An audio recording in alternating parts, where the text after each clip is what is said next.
Salut, c'est Baptiste. Aujourd'hui on se retrouve, on est au château de Guédelon. Donc je vais te faire la visite. C'est le château mais c'est aussi tout le village. Ils refont tout comme à l'époque du XIIIe siècle. Donc c'est un truc franchement formidable. Et donc on va faire la visite, tu vois, on le voit derrière là déjà. Ça commence. C'est parti. Tout commence en l'an 1996. Le jour où le propriétaire de Saint-Fargeau reçoit les résultats de l'étude archéologique de son château. Au début de la visite on a ça, donc c'est l'atelier de teinture qui permet de colorer les vêtements. Et donc ce qui apparaît comme un atelier de poterie, là en fait c'est juste pour présenter les différentes couleurs qu'ils ont. Voilà, donc il y a vraiment un gros panel.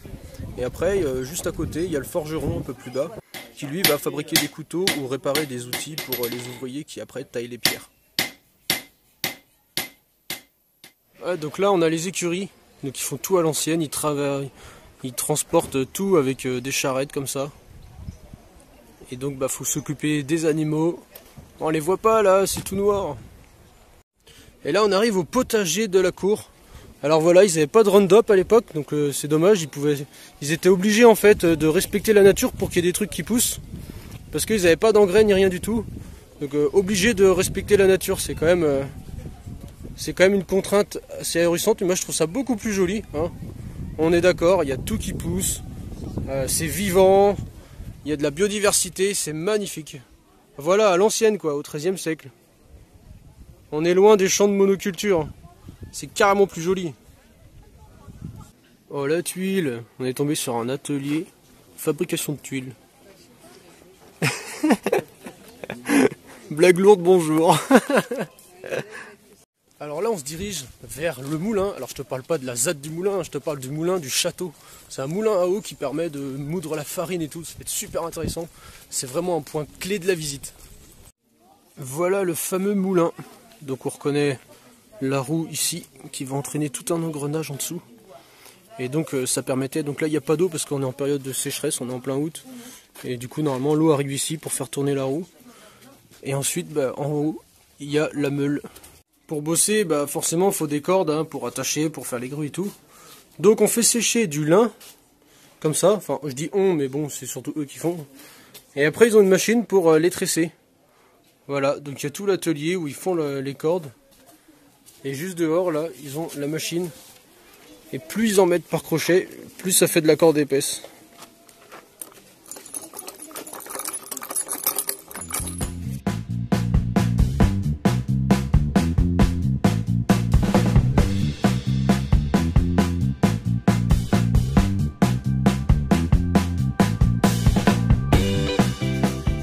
Alors ça, c'est l'atelier des charpentiers. Et on peut voir au niveau de la toiture comment c'est fait. C'est les tuiles qu'on a vues tout à l'heure, avec juste un bout de bois et ça tient comme ça. Impressionnant de simplicité. Alors on rentre pas par la porte parce qu'en ce moment elle est en construction. Du coup ils ont fait un petit pont à côté, donc qui nous permet d'entrer à l'intérieur du château pendant que les ouvriers sont en pause déjeuner. Et donc on peut voir vraiment de près la composition des murs et la cour du château. C'est immense quand même. Pour un truc fait avec une soixantaine de personnes. On va quoi? J'espère qu'on va pas se croiser. Comment ça, se croiser? Bah, qu'il y en ait qui descendent. Ah oui. La tour de la chapelle. Donc on a une magnifique chapelle, enfin style 13e siècle quoi. Et au-dessus il doit y avoir un niveau de défense. Donc où il y a les soldats quoi.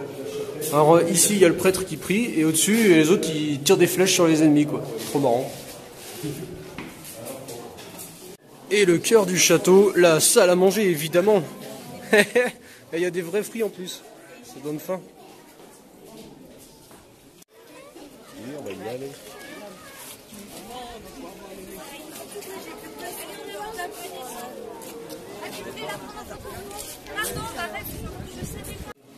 On est face à un treuil à tambour, aussi appelé cage écureuil. Donc quelqu'un pédalait là-dedans, enfin essayait de grimper comme l'hamster là. Et après il y a un treuil qui permet de soulever des trucs pour les emmener jusque là-haut. Voilà voilà. Là on est derrière le château. Et la petite porte que tu vois là, ça s'appelle une poterne. Ça permet de sortir en scred, si jamais tu es attaqué d'un côté, tu peux sortir vite fait de l'autre côté. Elle servira de référence à Tito et Baptiste pour régler et aligner correctement les voussoirs. constituant les nervures de la voûte. Et voilà, la journée à Guédelon est terminée. J'espère que la vidéo t'a plu. Nous on se dit à très bientôt pour une prochaine vidéo et en attendant, amuse-toi bien. Salut!